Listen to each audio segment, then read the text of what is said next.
Out and About is made possible in part by Mountain Shepherd Adventure School in Craig County, Virginia. Mountain Shepherd believes that every person can learn to appreciate and navigate the outdoors with confidence. More information at mountainshepherd.com.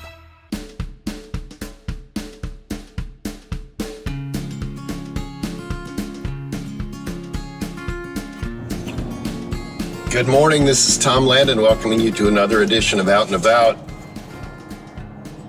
We don't normally start these in the middle of the night, but it is 3:30 in the morning and I'm heading to McAfee's Knob to do something I've always wanted to do, and that is to be at the Knob, which is on the Appalachian Trail. It's one of the iconic sites on the Appalachian Trail when the sun comes up. My friend Dina Imbriani is taking a group of people up to the summit for her birthday, which is this morning, and I decided to tag along. Dina and her friends have already been on the mountain all night. They went up last night and camped, and I'm going to meet them at a trail intersection so we can be there for the 6:40 a.m. sunrise. So thanks for joining me on this edition of Out and About. Though many locals like me call the summit McAfee's Knob, with an S at the end, officially it's just McAfee, named for Scotch-Irish immigrant James McAfee, who settled nearby in the 1730s. So here we are at the parking lot, pretty nice and early. It's the beauty of getting here in the morning before the traffic gets here. Parking can be an issue here, and there is a very nice shuttle that Roanoke County runs. The shuttle runs on weekends from March to November, beginning at 7 a.m. from the I-81 exit 140 park and ride in Salem. Check the website for times and reservations and plan your hike so that you don't miss the last bus of the day back to your car. As of late fall 2023, the parking lot was closed in preparation of the construction of a pedestrian walkway to eliminate the need for hikers to cross Highway 311 at a particularly dangerous spot. As a long-term improvement to enhance pedestrian safety, construction is scheduled to continue through 2024. There is still some limited parking on nearby Route 864, but be advised that you must park with all four wheels off the pavement or risk being towed while you're on your hike. There's additional parking at the old school down the mountain in Catawba, though parking here will add about 3 miles and some elevation to your round trip, and overnight parking is not allowed there. All the more reason to take advantage of the shuttle if you can, or arrange a drop-off and pick-up with a friend. Because it's very early in the morning and it's dark out, I will not take the normal AT trail from the parking lot, but I will start up the fire road, which then intersects. From the parking area at the top of Catawba Mountain, it's a 4-mile hike up whichever way you go, with a 1,700-foot rise in elevation from the trailhead. Hiking in the dark presents its own set of challenges, so pack an extra set of batteries for your headlamp and be prepared to eat some spider webs if you're the first one up the trail for the day. A ridge of some 420 million-year-old Silurian sandstone, called the Tuscarora Formation, makes up the rock outcroppings both along the way and at the summit. You'll pass through a mix of pine trees and hardwoods like oak and tulip poplar.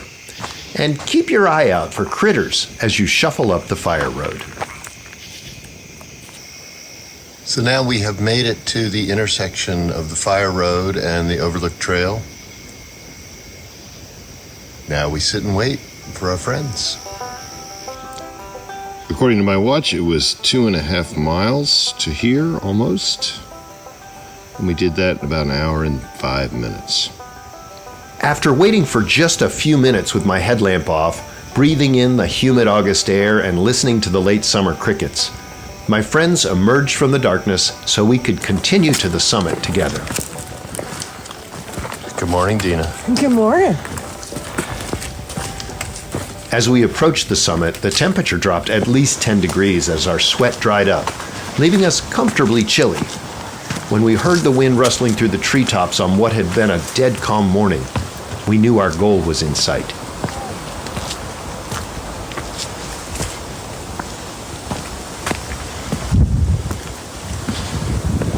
Though we were the first to arrive, we were joined just a few minutes later by a group from eastern Pennsylvania and another couple from the Tidewater area. Be aware that if you do this hike during peak season or on a busy weekend, you may encounter lots of other people who had the exact same idea. This trail hosts about 50,000 hikers a year, though most don't get up at the crack of dawn to do it. On the summit, other hikers will appreciate it if everyone gets the chance to enjoy the quiet beauty without music blaring from a speaker. That's what headphones are for. And give others the chance for their own iconic photos while you spread out and eat your snacks off to the side. On this particular morning, a young couple saw me taking pictures and asked if I'd take theirs. Samuel and Megan Stickman picked the knob as the perfect place to start their new life as a married couple. After a cup of coffee and some breakfast, our group started down. And then I watched as my friends broke down their tents that they'd left behind at the Catawba Mountain campsite before I headed off down the trail on my own.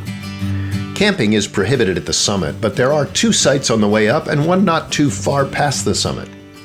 The sites have fire pits and outhouses, and there are shelters with plywood floors.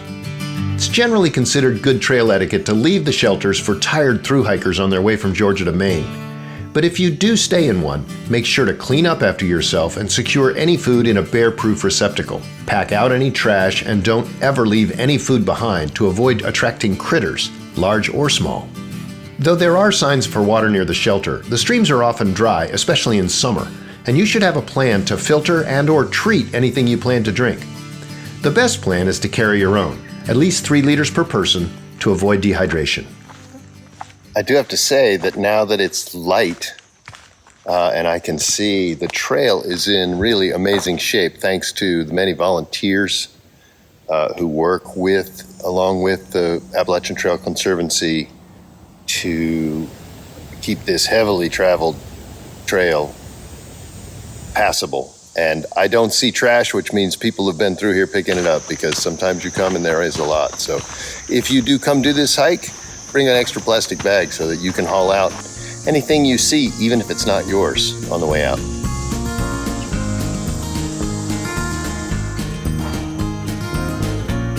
So here we are 6 hours later, back at the parking lot where we left at 3:45 this morning. Tired, but definitely worth it. Had a pretty good sunrise and some time with friends. If you're trying to decide if you are up for doing this hike, I would just say if you're in moderately good shape, you should have no trouble at all. But do know it is fairly strenuous, especially on the trail, not the fire road. Other than that, bring plenty of water and have a great time. And we'll see you out and about.